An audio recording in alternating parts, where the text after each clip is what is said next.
Right, let's not dilly-dally around. You know why you clicked on this video. I know why you clicked on this video. Let's make fun of the Minecraft movie trailer. Because, oh boy, it's amazing the amount of backlash you can generate from a 79-second trailer. I mean, taking a look at the video on YouTube, you can spy that it's already sitting clean above 800,000 dislikes. And the first thing I want to talk about is obviously the art direction of the film. Because, well, it looks like trash. The very first thing we see is this giant archway, and I don't want to be too much of a stickler on this, but Minecraft terrain does not look like this. The archway is not an archway formed from cubes, but rather an archway of cubes. It looks like a world edit brush, with these giant boxes jutting out awkwardly. I know it sounds nitpicky, but it shows a constant misunderstanding of the game, which I'll get more into later. Next up, we're shown this landscape shot, and the CGI is awful, and very apparent where it starts and the physical set ends. I mean, just look at the grass. I could practically draw a line across it and mark where the green screen was. And while we're talking about the set, let me ask you, what is supposed to be the height of this tree? Let's take Jason Momoa in the pink, and he looks about the same height as it, being 5 blocks tall. Except it's not really 5 blocks, is it? If you look at the top leaves of the tree, they're smaller, and the tall grass next to the tree, it seems somewhere between layers 1 and 2. What I'm saying is, they've completely messed up the cube sizes.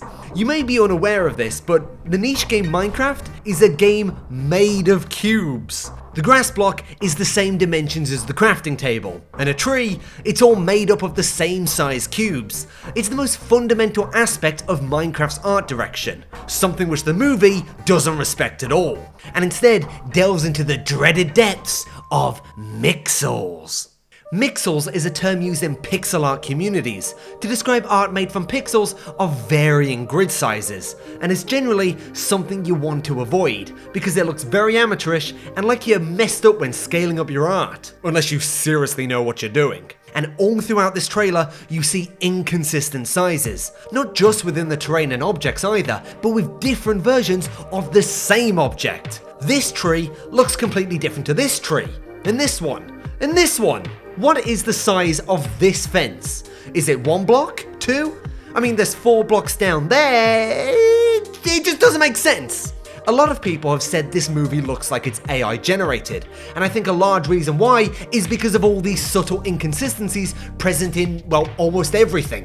The props, the set, the landscapes. It's the kind of mistakes an AI-generated image makes. You ask an AI to make a Minecraft scene, and it knows it has to make stuff cubic, but it'll mess up the size because it's a dumb AI, it doesn't have the capability. What the hell? Okay, let's talk about the mobs. These have been the main focus of ridicule online for a lot of people. Well, that and Jack Black, but we'll get to that.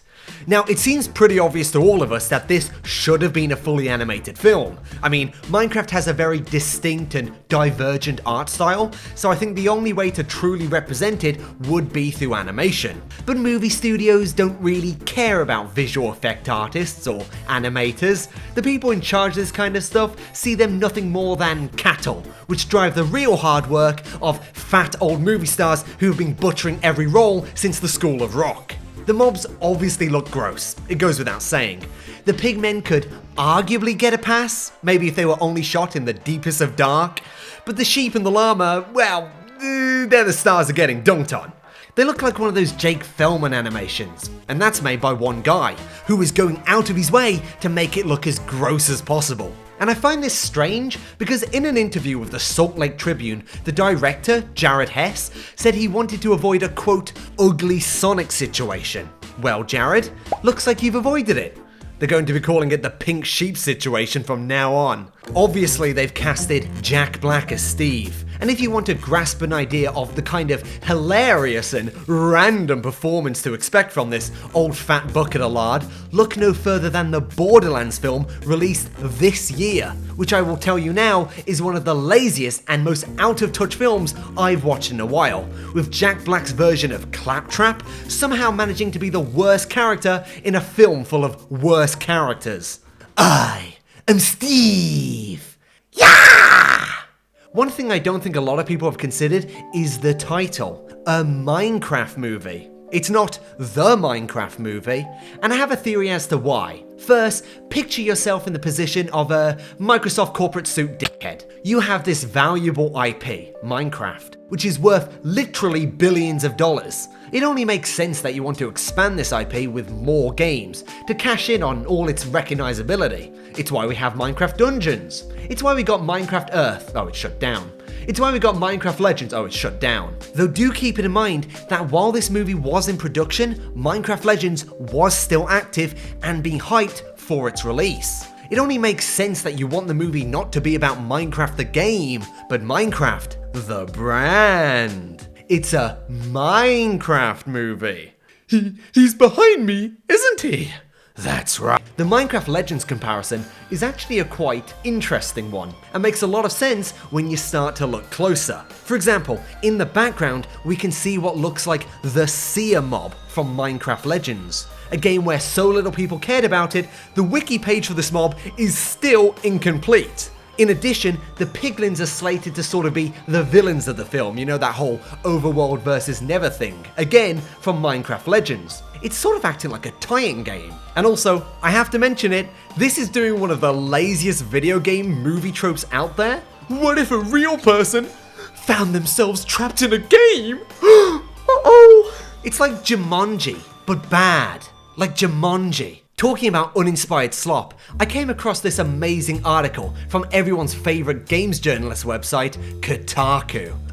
Sorry Chud, the Minecraft movie isn't meant to be for you. This article is written by John Walker, the mastermind behind other articles such as The Joy of Swimming in Assassin's Creed Origins and Have You Played Barbie's Dream House Party? Like all games journalists, he has a bit of a complex and states his opinion that anyone above the age of 9 years old isn't allowed to criticize this trailer because anything aimed at kids may as well be in a vacuum-sealed invincible bubble that means you're not allowed to be mean to it, even though the trailer looks like this.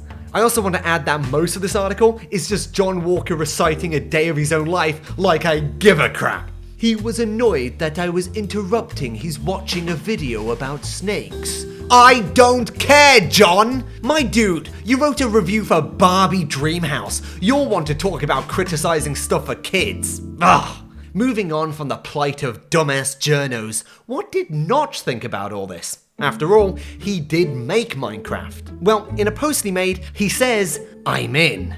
And when someone pressed him in the replies, they wrote, dude, this looks absolutely horrible. To which Notch then replies back, yeah, that's why I'm into it. I love you, Notch. Well, only time will tell whether this movie will be good, or bad, or horrible, or bad. But let it be known that when that time finally comes, I'm definitely doing a review. So do consider subscribing for that. And remember, I am Steve.